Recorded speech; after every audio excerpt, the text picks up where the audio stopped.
The CBS Radio Mystery Theater presents...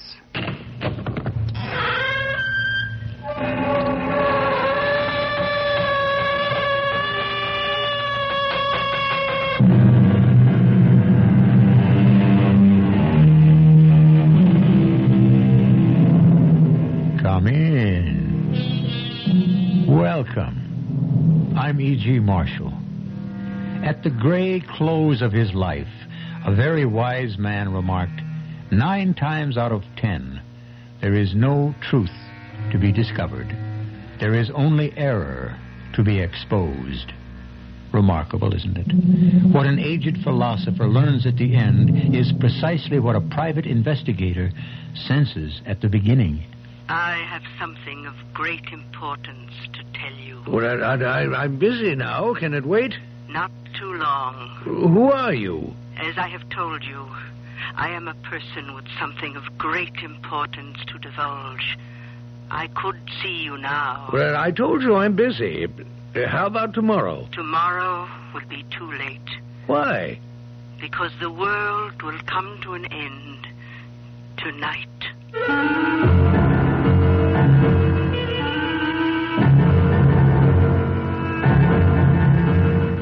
Our mystery drama, The Queen of Palmyra, was written especially for the Mystery Theater by Sam Dan and stars Fred Gwynne. It is sponsored in part by True Value Hardware Stores and Buick Motor Division. I'll be back shortly with Act One.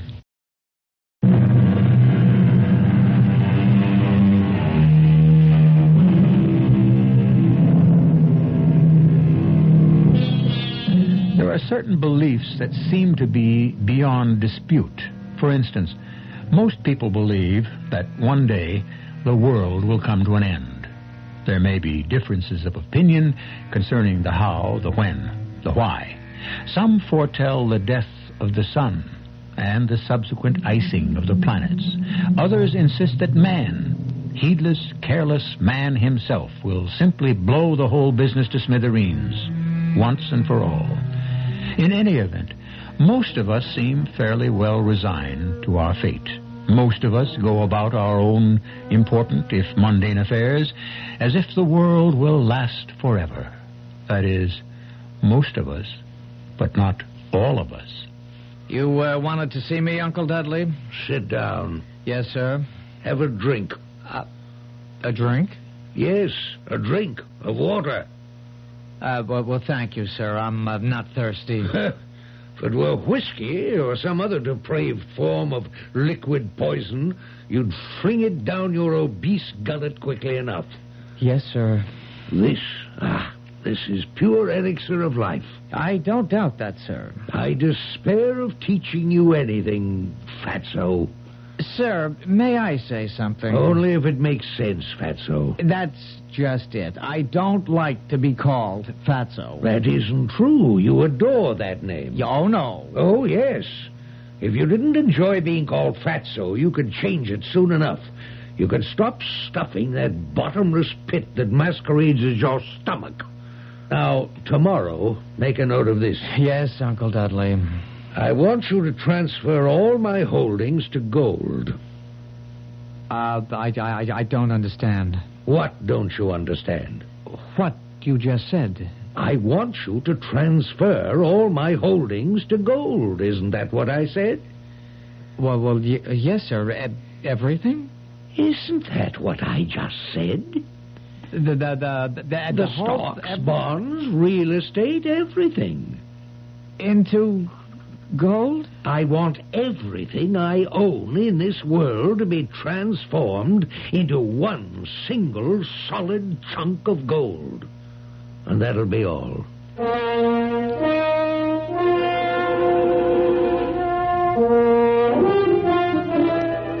And what may I do for you, Mr. McElhenney, is it? Yes, that's right, McElhenney. Hubert Ivor McElhenney. You see, Mr. Carswell, I have come to you because I would like to engage the services of a private eye. Then I'm afraid you come to the wrong place. But the name on the door says... The name on the door says private detective. Oh. So therefore I am not a private eye, nor am I a gumshoe, a hawkshaw, a Sherlock, or a Shamus. Well, now that you say so... I'm a licensed private investigator, a member in good standing of a reputable and highly supervised profession. Yes, I appreciate how you feel. After all, my own name is Hubert Ivor McElhenney, but everyone calls me Fatso. Huh? Well, the fact is, you are rather plump. Well, I can't help it. I do everything humanly possible to lose weight. Why don't you try a diet? That's impossible. I have neither the willpower nor the strength of character. Why have you come to see me? Because something must be done. About your weight? No, about my uncle. Uncle? Mr. Dudley K. McElhenney. I trust you've heard of him? No. But you should know him quite well. Why? He happens to be your landlord. Oh. My uncle is about to sell the building. He's getting rid of all of his property. What do you think of that? I'm not sure I have an opinion. Well, it's unusual. Most unusual. Is that why you come to see me? Yes. I want you to stop him. Stop him from doing what? What we've just been talking about, disposing of his property. I was hoping we could have him declared insane. In that case, you should go to see a psychiatrist. I'm not sure I understand how I can be of service. Well, it's a complicated situation, to be sure. It's also rather simple. Really? The fact is, my uncle is insane. Why do you say that? He's convinced the world will come to an end. For that matter, so am I. Next month? Why does he think it will happen next month? Because she told him. She? Yeah, this person who calls herself Zenobia. Zenobia? Zenobia, the queen of Palmyra. And who exactly is she? A swindler, a shopper, a confidence operator. Are you sure? What else can she be? She looks like one. She sounds like one. Have you any proof? That's why I have come to you. You have to be careful about these accusations. What else can she be if not a thief? She has convinced my uncle to turn all of his holdings into gold. Yes? And hand the gold over to her. In return for what? Salvation. I want you to stop her. What is it, Mr. McElhenney? Is something wrong? This terrible pain. Do you want me to get you a doctor? What do I want with a doctor? It's a hunger pain. Come on, let's go get some lunch. Lunch? It's hardly 10 o'clock. It's been over an hour since I've eaten anything. I'm sorry, I don't go out to lunch. I eat at my desk. No. Now, I want to know everything you can tell me about this Zenobia. You bring lunch from home? Zenobia, queen of Palmyra, did you say? That means you have some food here in the office. I want you to describe her. Do you suppose I might have a little... What? Well, just half a sandwich. Mr. McElhenney, if you're not serious about this matter... I'm just as serious as I can be. All right, then, let's concentrate. I can't. I'm hungry. All right. Here. Thank you. You can charge me whatever you like for it. Just tack it onto the bill. Yeah. Just help yourself to whatever's in the bag, and let's get on with it. Now, how old is this woman? What is this, a cheese sandwich and 3 prunes? They're rather large prunes. Well, how do you keep body and soul together? Mr. McElhenney, I'm not running a restaurant now. You suspect this woman of being a confidence operator, right? Well, I know it for a fact. This is such absolutely tasteless bread. What you want me to do, then, is to discover evidence of a criminal record and present it to your uncle. Thus, she will be exposed. Exactly. Do you have her address? A description, perhaps? Oh, yes. Here's her photograph. She gave it to my uncle, and her address is written on the back. Yeah. My fee is $75 a day, plus expenses. $75 a day? How can you hope to eat decently on that? No wonder you're starving.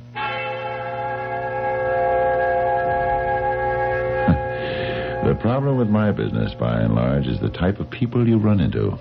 Not as adversaries, but as clients. Well, too much brilliance was not required for my next move. I went down to police headquarters. I showed the picture of Zenobia, queen of Palmyra, to several of my friends. And, sure enough, there she was in the files. Her name was not Zenobia, Queen of Palmyra, either.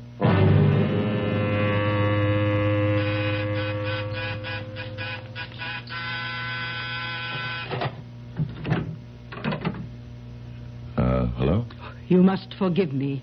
At first I did not hear you ring. You see, I was deep in meditation.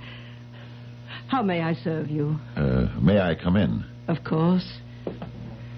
This is the recandescent temple of Palmyra. All who seek the truth are welcome. Enter. Thank you. Nice-looking place. Very neat. We assemble to communicate with the oneness of the universe. There must be no distracting decor. Things must be moving along these days. Blanche. Blanche. Are you addressing me? Blanche? Blanche Brady. Angel Blanche. Isn't that right? I'm sure you have me confused with someone else. That's what they all say. You did 3 to 5 for forgery, Angel, and fraud on the West Coast back in... Sir, what are you saying? I took this picture down to police headquarters. I compared it with the mug shot. There are many likenesses in the world, as indeed there should be. How about fingerprints? Would yours happen to match those of Angel Blanche Brady? They might. Now we're getting someplace. And I shall tell you something else, Mr. Carswell. Wait a minute. How did you know my name was Carswell? I divined it. The gift of prophecy and the power of second sight. Occasionally these flash before my eyes. Yeah, is that a fact? Tell me more, Blanche. Blanche. Angel Blanche Brady, did you say? Yes, ma'am. It is entirely possible that I may have been this Angel Blanche, as you called her. No. As you called her, that was the name you gave yourself. I may have been Angel Blanche Brady. Oh? I may have led that existence briefly. All of us leave our true selves from time to time. Yeah, we do. Oh, yes. The violent climate of the world shakes us loose from our identity, and some of us never recover. Yeah, well, anyhow, Blanche, the game's over. The game? You'll have to leave town. I know. I'll make a deal. Leave quickly and quietly, and because you're being such a good girl about it, I won't say anything to the local cops about your being in town. All of us are going to leave. Huh? What? We are? Yes. You see, 21 days from now, on Friday the 14th of next month, the world shall come to an end. Oh. In that case, I'd better keep the date open on my calendar. Huh? You don't believe a word I'm saying, do you? You're saying the world will end on the 14th? Yes. Just because you told that to Mr. Dudley McElhenney, you can also tell it to me. Is that what you think? That's what I know. My dear sir, I didn't tell Mr. Dudley McElhenney the world would come to an end on the 14th. You didn't? No. He told me. Did our Uncle Dudley say that? Our straight-from-the-shoulder, no-nonsense Uncle Dudley? Is it possible? Why do you even ask? Don't you know by now that in our stories anything is possible? This thing requires further development, which it will surely receive when I return shortly with Act 2.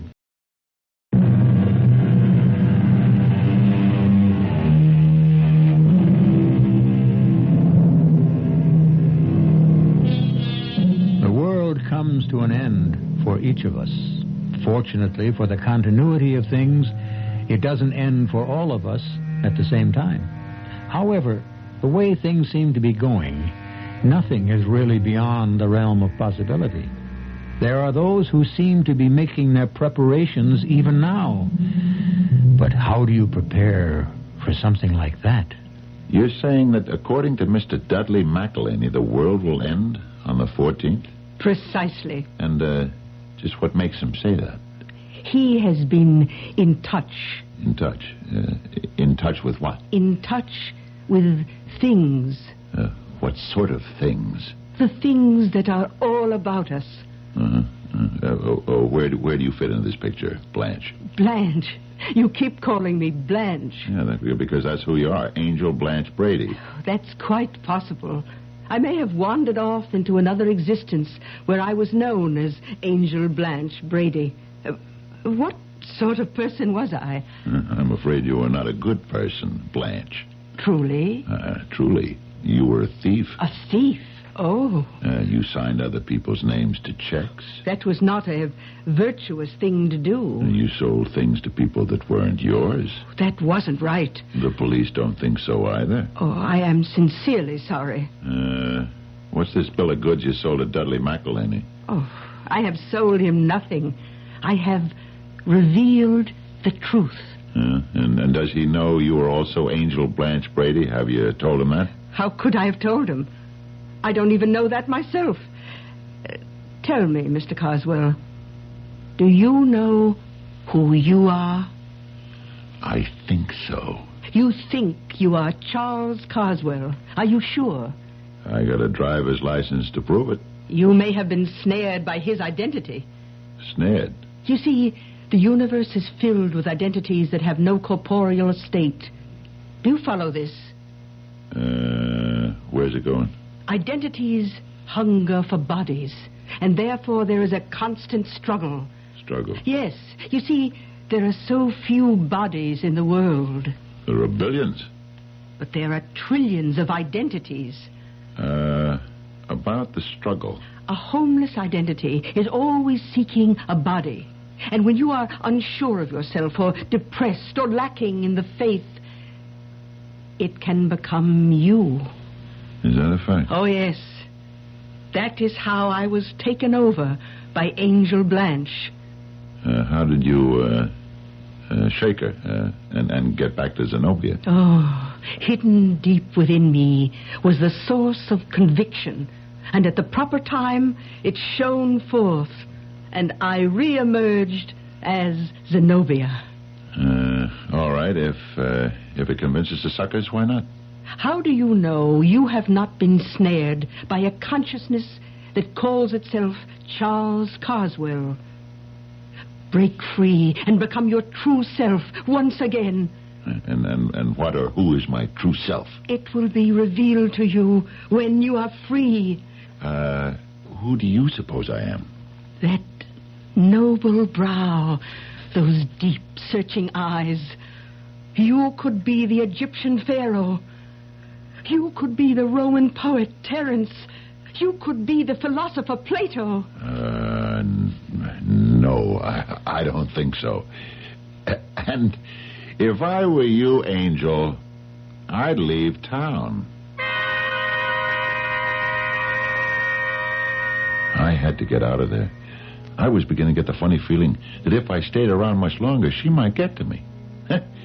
Can you imagine? To me, Charles Fleetwood Carswell. I've spent half my life catching assorted thieves. I know every trick. But she had that jet black hair and those cool black eyes. There's nothing wrong with blue-eyed blondes, but it's the black-eyed brunettes, mostly, who have ruled the world. You could check on it.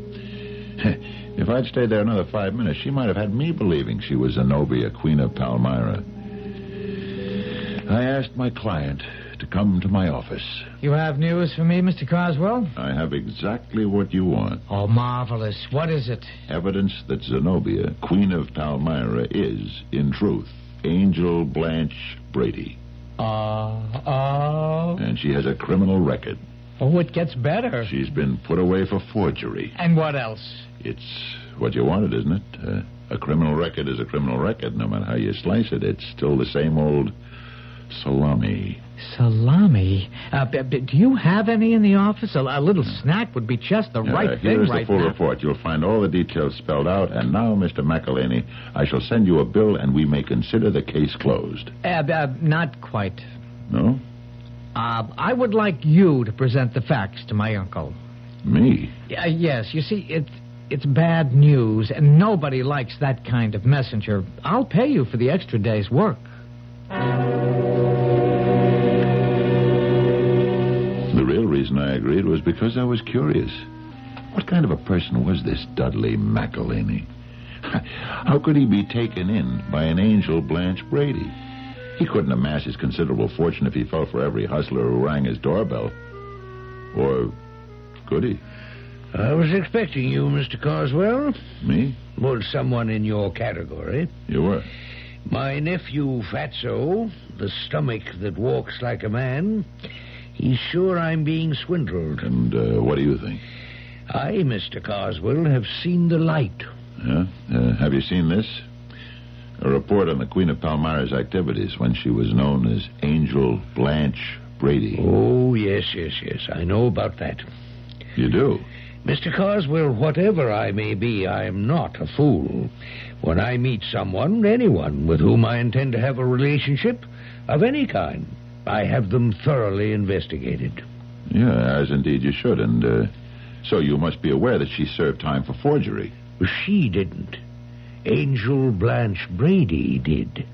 Oh, we're back to the predatory identities gambit. I don't consider it a gambit. I wonder who you are.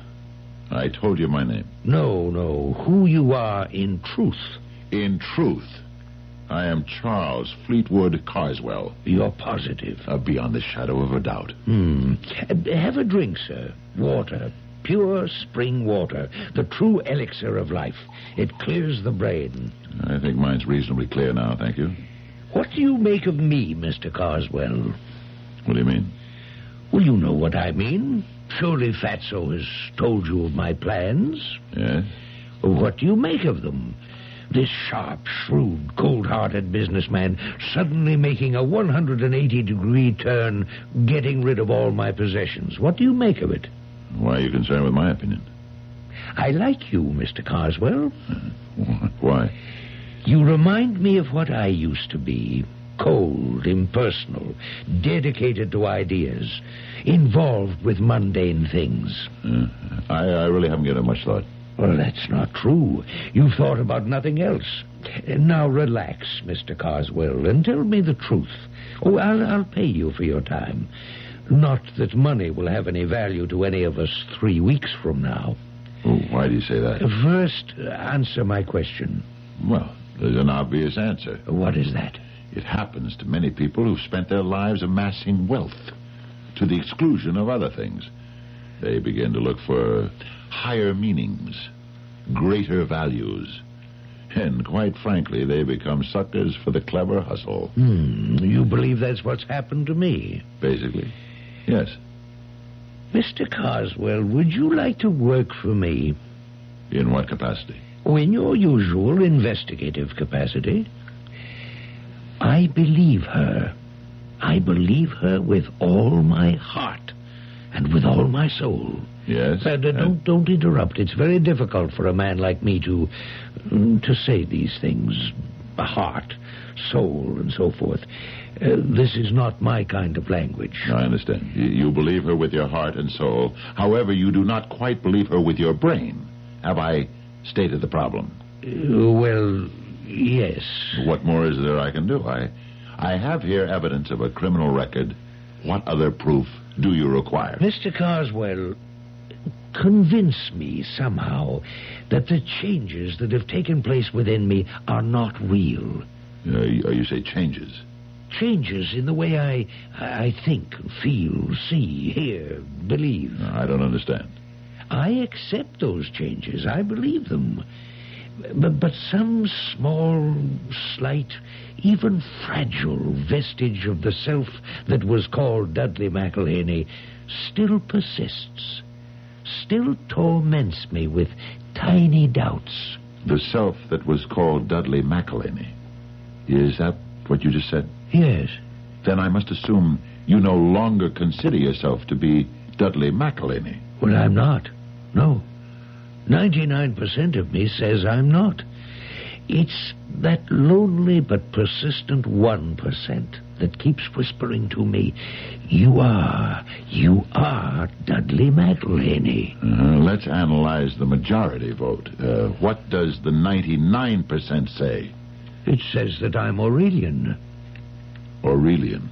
Lucius Domitius Aurelian, Emperor of Rome.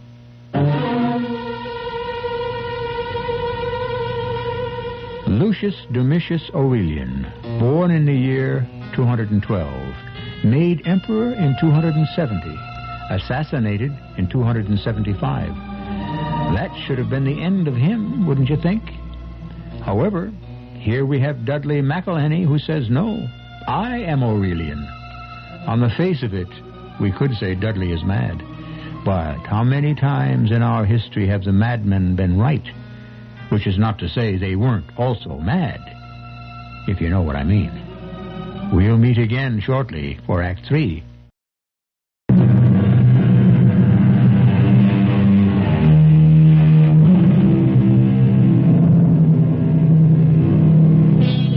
Old soldiers, as they used to sing in the British Army, never die. Well, perhaps we can say the same about old Roman emperors and old Syrian queens. They seem to be turning up and attracting the attention of our private investigator, Mr. Charles Fleetwood Carswell, who is, even now, talking to one of them. Lucius Domitius Aurelian. It has a nice ring to it.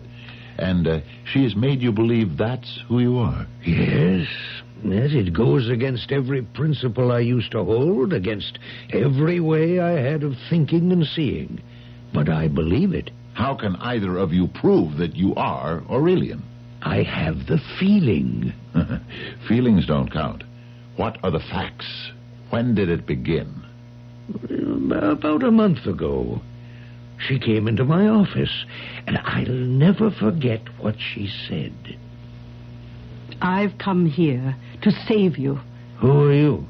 Have you forgotten? Madam, are you saying we know each other? Oh, very well. I've never seen you before in my life. Not in this life, perhaps.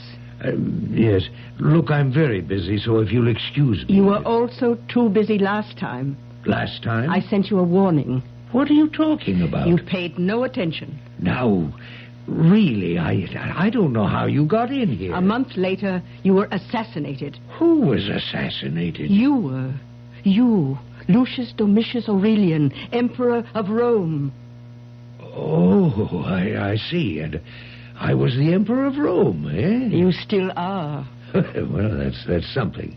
And who are you, if I may ask? Zenobia, Queen of Palmyra. Well, it's nice running into you again after all these years. Once again, your life is in danger. Oh, well, I understand that's par for the course for us Roman emperors. This world we live in must come to an end very shortly. Well, I shall see you again very soon. Then she just walked out of the office. I thought I could forget about it, but it just kept sticking in my mind. Aurelian. Lucius Domitius Aurelian. I kept saying that name over and over again. Why? Well, I don't know. I just did, that's all. And soon I came to know all about him. How? I don't know how, but I knew everything. How he was born, how he grew up, the things he did and said and believed, how I became emperor. Wait a minute. You just started by saying he, and now you just said I. Because I am convinced that I'm Aurelian. I even speak Latin. Did you study it in school? I only studied subjects that pertain to the making of money. But now things seem to be coming back to me. Non libet, my favorite expression. I always used to say, it does not please me. Palman qui meruit ferat. Let him who has won the palm wear it. I hated impostors. There can be only one explanation. You went to the library, you looked it up, you read it. No. You may be unaware of this. Oh, for goodness sakes, what is that odor? Fatso, are you home? Come in here. You called me, Uncle Dudley? What's that dreadful emanation? I'm having a salami sandwich in the dining room. Well, get rid of it and shut the door. No doubt you recognize Mr. Carswell. Yes, sir. I had employed Mr. Carswell to secure some information that I'm sure is enlightening. You wasted your money. Yeah, but, Uncle... That will be all. Well, I'm only trying to help. Non-libet. It does not please me. Leave us. Yes, Uncle Dudley. And close the door. My own flesh and blood, but an obese moron. You may be a bit hard on him. Well, then, she called on me again. And what did she have to say this time? What kind of game are we playing here? The game of life and death. The game that the immortal gods have always played with us here below. But now they tire of it. What are you talking about? They have decided to end it, end this farce, this tragedy, and to return us all to the universal oneness. Once again, there will be destruction. The 14th of February. Why did you say that? Well, I don't know. That was the day of the destruction of Palmyra. See, you remember. But And that is the day the world shall end. Cleanse yourself. How? The 14th of February approaches. Shall you be ready? What am I supposed to... Turn all the irrelevance into gold. The irrelevance? All that is not you. The gold represents the vain strivings, the foolish pride, the false satisfaction. But I don't... Bring it to the immortal gods as a sacrifice. A sacrifice? You shall bring it to a place that I will tell you about, and you shall exchange the gold for your salvation. And you bought this? Well, I know what it must sound like to a hard-headed, practical... But when you look into those deep black eyes, you believe it. And you're turning everything into gold? Yes. It'll come to almost half a ton, over $2 million. And I'm going to load it on a truck and bring it to this cave. Oh, that... I know what it sounds like, but I believe it. If you believe it, you believe it. But I know I shouldn't believe it. So, what do you want me to tell you? Would you believe it? No. Well, don't answer so quickly. Go to her. Talk to her. What if she's right? What if she's right? Well, it was an assignment. In effect, he was saying... The world is coming to an end on February 14th. See if I'm really Lucius Domitius Aurelian, Emperor of Rome, and find out if she is Zenobia, Queen of Palmyra. Crazy? Well, that's the nature of the business. Ah, Mr. Carswell. Or shall I call you Terence? Terence? A Roman slave. Your master set you free. You took his name, Publius Terentius. Terence, a remarkable poet. Continue. See, you don't know quite what to say. Shall you laugh at me? It was such an outrageous-sounding statement, wasn't it? Absolutely. Then laugh at me and leave. Leave. Am I not a fraud? Am I not Angel Blanche Brady? Is it not my intention to swindle Dudley McElhenney out of every nickel he has in the world? That's what I'm here to find out. To find out? But I had supposed it was a foregone conclusion. Do you mean there's a possibility that I could be Zenobia, Queen of Palmyra, that he could be Lucius Domitius Aurelian, Emperor of Rome, and that you could be Terence, the ancient Roman poet? I don't think I could be Terence. Why not? I never heard of him. Then why do you talk like him? What have I said? Listen. To whom? To what? To what you said, oh, so many years ago. You asked the question. What question? Ask it. Ask it again. I don't know what you're talking about. But I did know. Somewhere, something in my brain was beginning to form. An idea, a conscious thought was taking shape. And words. At first they were strange and foreign, but Only for a moment. Words. Words. Homo sum humani. Nil a me alienum puto. Oh, those were your most famous words. I am a man.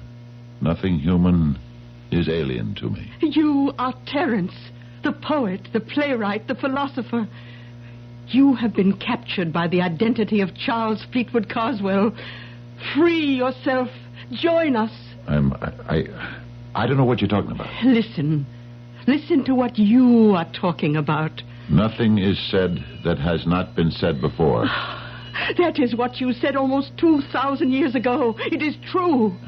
You are now saying nothing that you have not said before. You are Publius Terentius, the poet Terence. It sounds crazy to you, huh? But you weren't sitting there in the room.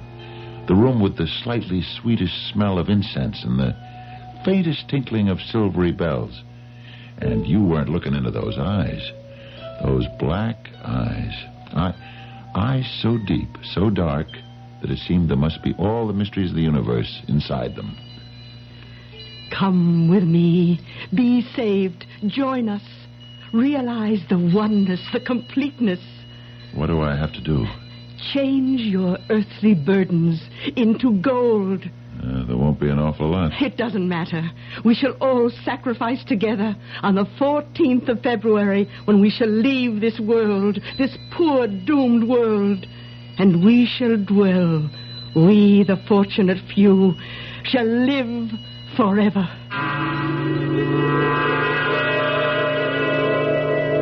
Well, Mr. Carswell, what do you think? I think I am Terence, the Roman poet. That tells me everything. Are we crazy? How can we fall for this? It's true. We believe it. I believe her without reservation. I'm ready. Are you? I guess so. It was happening. How could it be happening?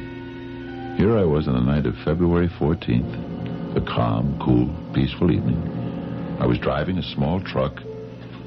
Inside was a half a ton of gold in neatly stacked bricks. Up front with me were Dudley, or should I say Aurelian, and Queen Zenobia. I was crazy. It was a swindle. It was just a hustle to steal our money. But it didn't matter. I didn't care. Besides, that wasn't true. It was real. She was telling the truth. We turned off the highway. We drove along a narrow, deserted country road, and then we stopped at what seemed to be the mouth of a cave. We shall bring the gold inside the cave, and there we shall make the sacrifice. Sacrifice? How?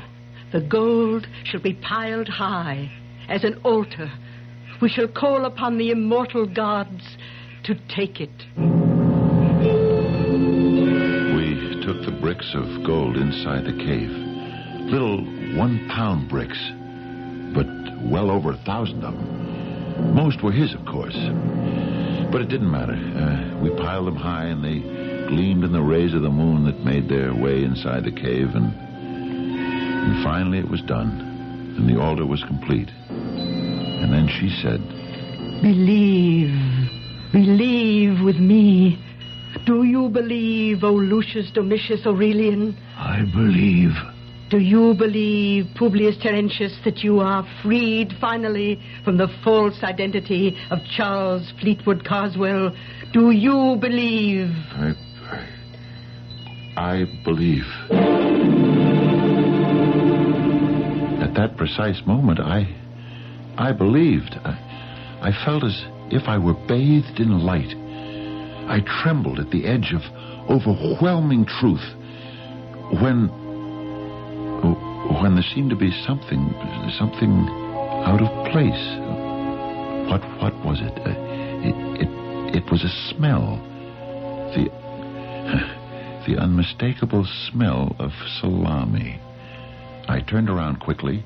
There was Fatso, pulling back the hammer of a large .45 caliber revolver. But before he could... Look out!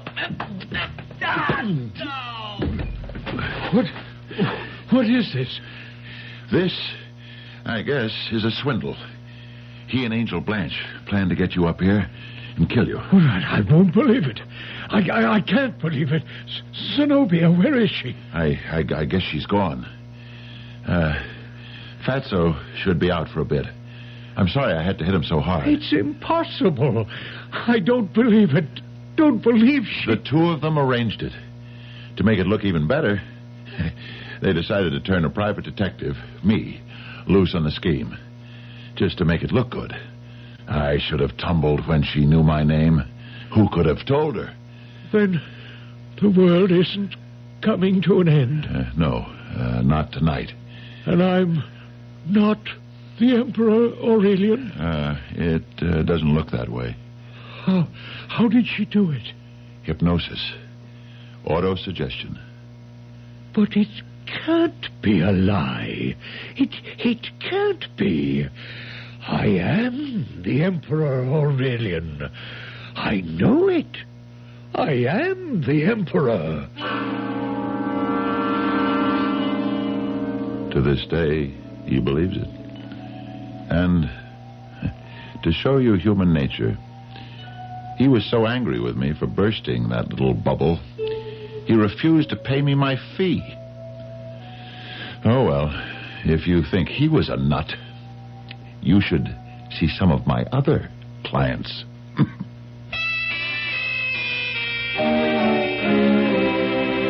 And maybe he will one day. Certainly, if they're anything like Mr. Dudley McElhenney, they're worth an hour of our time. Well, this has been a story that proves the old adage. What old adage? If you want to sell a crazy harebrained scheme, your best customers will prove to be practical, hard-headed people. I expect all my customers to meet me here in just a few moments.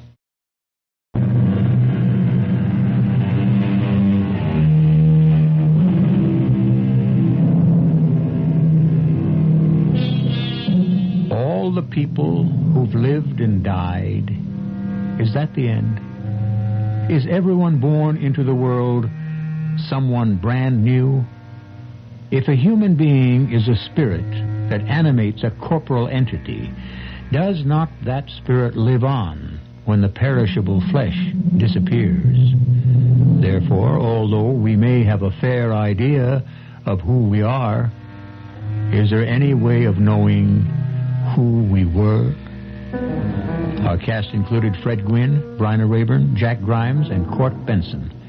The entire production was under the direction of Himan Brown. Radio Mystery Theater was sponsored in part by Buick Motor Division and True Value Hardware Stores. This is E.G. Marshall inviting you to return to our Mystery Theater for another adventure in the macabre. Until next time, pleasant dreams.